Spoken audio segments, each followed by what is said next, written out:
All right, guys, two classes to go. So let's just power through this book. Last class we went through the setting and went through the final chapter. Again, sad things happening with Son Johnson dying. Sorry if I spoiled it, spoiler alert, but you guys should have been reading the book anyway. Today we're going to actually go through characters. We're going to kind of look on the character study, and it's a really good topic to look on because this final chapter, is named after Son Johnson.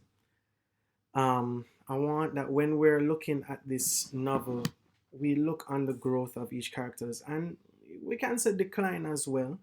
But the reason why I say growth is the other family, which is Ma, Arlene, and Brad. They seem to kind of also grow in maturity as well when they realize just how horrible Jake was. But I want us to also look on the Hilchers and how the Hilchers also grew now that we're at the end of the novel and what it means for Son to be such a martyr or for Son to sacrifice so much. Somebody who has already sacrificed. What does it mean? You know? Um, so we're going to go into chapter 11, characters. As usual, I'm going to start with the summary. Chapter 11. Debbie had her baby and things were going well for Son. He had leased a piece of Mrs. Hilcher's land and was clearing it for planting, and he bought Jack Jegson's land. Debbie kept Jake at bay, and Brad and Arlene were now nice to their brother and father. Things were going very well, but then one day father received a premonition to go to Robin Hill. Robin Hill was on fire. Son saved Jake's life by pushing him out of a window, but he died in the flames. Sad. Rami was partially catatonic until he woke up on the day of Son's funeral. All of Son's family and the Hilchers attended. Jake was conspicuously absent. Reverend Ledbetter performed the service and Rami was a pallbearer. Rami stopped the proceedings when he saw that Son was to be taken in a Cadillac hearse to be laid to rest on Robin Hill. He had a private discussion with his mother where he found out that Jake and Debbie had split up because Jake had blamed Son for the fire. Rami requested that Son be buried in River Bottom because Robin Hill did not belong to the Johnsons anymore. Men ran ahead to dig a new grave for Son in River Bottom. Rami decided to forego school at 17, stay at River Bottom after a year, then move up to the village. He implies that he will marry Donneray because he invites his mother and siblings to live with him and Donneray in the village when he builds his house there, after the store starts paying. Alright, so as we mentioned last class, a very sad ending, but we can start looking on character development and certain things. The first quotation that I want to touch on when it comes to characters, right? We played a dozen or so games, but father couldn't concentrate. His mind was elsewhere, and I beat him every time. We played on, and yet we couldn't get sleeping. Then suddenly he jumped to his feet. What? He said, my God, what is it? He wasn't talking to me. It seemed that it was to the mysterious night which he had spoken. What, father? I said, alarmed for him and rising too. What is it? Premonition or something, Rami. All night it's been coming at me. Robin Hill, something's wrong there. But what? I must go. So, what we learn about this character is that he now has a new depth. And this is something that is new in the novel, but this depth means that he's connected to the people, to where he is. And he starts to see things and he's wondering what is happening. This leads to another climax in the story where Son himself wants to go and rescue Ma. Let's go to the next quotation. Well, and Son and before we go to the next quotation, I kind of want to touch on that a little more. So he goes to Ma. Now, a lot of people would think, why would he want to save Ma? But at the end of the day, Son has actually matured to the point where Ma is not really seen as an ex-wife to him. She's the mother of his child, and he kind of has that connection there. He keeps that connection there. The next thing we have to look on when it comes to the character growth, where Son finds his role as a savior, his role as a father, his role as a man, to be more than the events that has happened to him.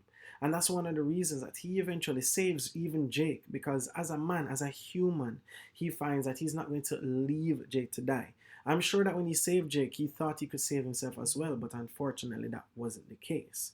Now, we have to also look on the fact that as a character, Sun Sun is even stronger, because I don't see Sun Sun being able to have this premonition at the start of the book, because he's so into the jokes and having fun and gambling and things that are trivial, that he's not able to be this deep of a person. And now that he has matured into a person full of depth, we see this happening.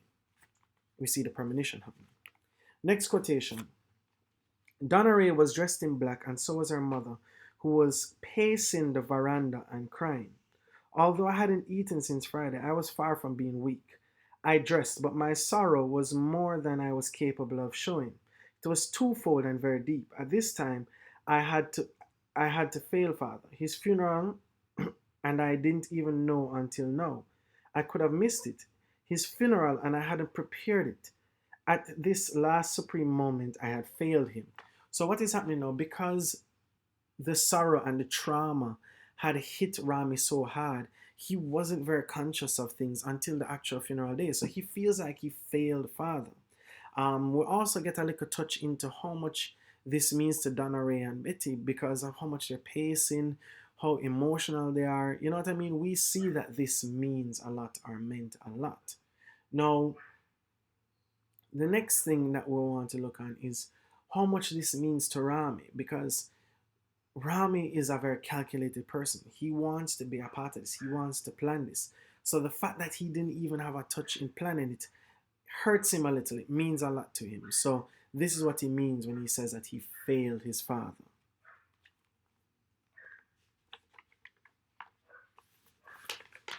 Next quotation that we're looking on. Ma and I had a private parley. This is after we realize that they're putting him in a Cadillac hearse and they want to bury him at Robin Hill. In the last chapter, we spoke about the significance of setting in the last class. Today, I kind of want to look on or talk about what that means for the character. And even though Sun Sun has risen in his businesses and has, grown, what this actually is showing us is the humility that Sun Sun still kept, even after certain things happen. And this humility is very important, because at the end of the day, right, Sun Sun still takes on that persona of someone who is not hype. He's not going to jump in a Cadillac. So Rami is saying, why would he then, go in a Cadillac hearse? He never ridden one in his whole life. Then now we notice that it's commenting also on his humility, but also what represents him as a character. And Robin Hill doesn't represent him anymore. River Bottom does. Because this change that he made, this growth that he made, is the better story for Sun Sun. His start and what he was in Robin Hill was a very careless person. Even on the top of the hill, he was very careless, reckless, and lost everything. What he became in River Bottom was growth. And that represents him more. So as a character, he had to be buried at River Bottom. And this is why he has this parley with his mom. He says, Ma and I had a private parley. I asked her where Jake was. They had busted up. She said the fool accused father of having set the fire. What he insisted was father doing there just at the right time. Ma couldn't take that. Jake had moved back into his old house while Ma, Arlene, and Brad were staying at Reverend Ledbetter's. Of all the dirty things that Jake could have said of father, the man who had died to save his life, but there'd be time enough to take him up on that. So we are now seeing who Jake truly is, which is a despicable person. A truly despicable person. And we're actually happy now that Ma has come full circle. Ma may have married him for a certain level of ambition and money, but now she's realizing the scumbag that he is. And the next quote, I went back to the crowd and addressed him. I know the inconvenience I shall be causing folks, I said, but father would have liked to be buried on at river bottom. So that's going to be a slight change in the program. So what this also shows is Rami's character, how Rami is now taking on this strength as a powerful person. How Rami is actually being the strong male and being the man that his father has become. So he is now, son Johnson, but son SON, if you get me. The last quotation now that we're going to look on. Turning to Ma, I said, I can't go back to school. I'll be here for another year or so. Then I shall and will move up to the village. I will build a house too. So this is a great ending actually to the book, because even though Sun Sun has died, we notice that through Sun Sun's death, Ram is now emerging as the strong man. Jake is showing to be the asshole. Sorry about that word. But Jake is showing to be the antagonist. And Rami himself is now becoming that character, that strong male leadership type. And I will say that he's influenced by a lot of the strong women around him as well. The Hilchers play a big part in keeping him, leveled. And it's very good to see that just as how Sun Sun, through the loss of Ma, became stronger, Rami, like his father, is becoming stronger through the loss of Merton, his dad. And this is a very impactful and a very, what's the word I'm looking for? Positive. It's a very positive ending to this novel, right? Next class, we're now going to look on the themes. We looked on the setting, we looked on the characters, but what this all means. What should we as a reader take from this thematically? All right? And you will be getting a quiz by the end of this week. Big up yourself. Remember, Liverpool, #1.